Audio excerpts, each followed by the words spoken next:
География көбіңіз үшін өте қызықты сабақ шығар. Елдерді аралау, карталардан сол елдерді қызықтап қарау, глобусты ақтару барлығымыз үшін қызық. Бірақ картада біз мән бере бермейтін бір нәрсе бар. Неліктен картадағы кейбір елдер өте үлкен, ал кейбірі өте кішкентай. Шын ауданын алып қарасақ та бір-бірімен сәйкес келмей жатады. Мысалға Ресейдің бір жағы мен екінші жағын алсақ 5700 километрдей, жуықтасақ 6000 километрдей.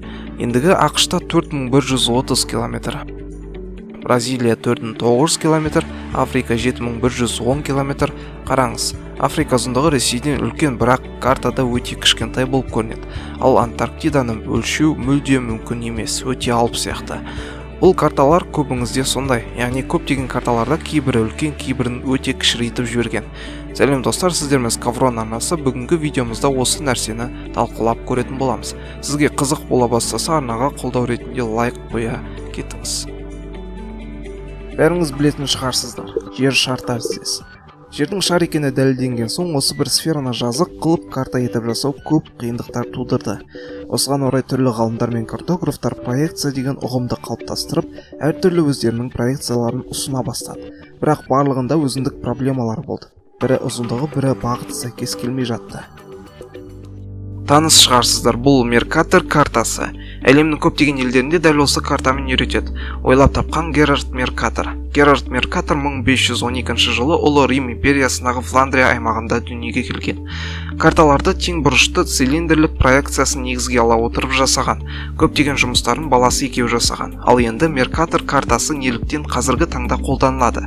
Бұл картаны тіпті Google-дың картасында да қолданылған. Меркатор бірнеше себептерге байланысты өте танымал. Ең алдымен көптеген елдердің ауданын дәлме-дәл сақтайды.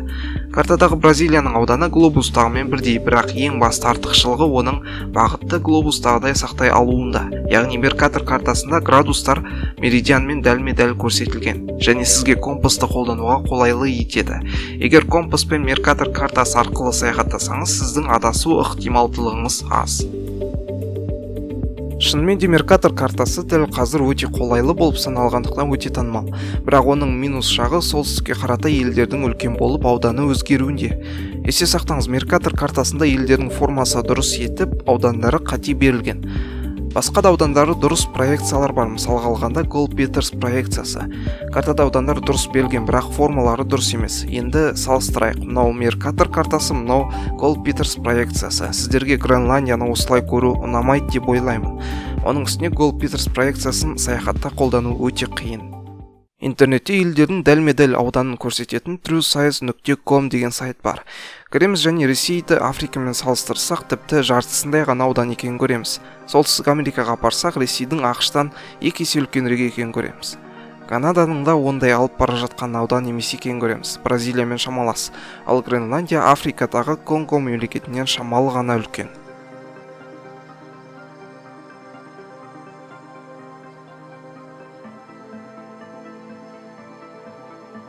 Үндістан мен Африка осылай көрінеді.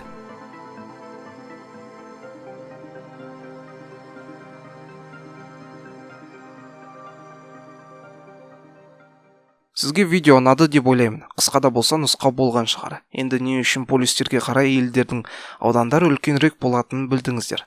Лайк қойып, тіркелуді және басқа да таныстарыңызға көрсетуді ұмытпаңыздар.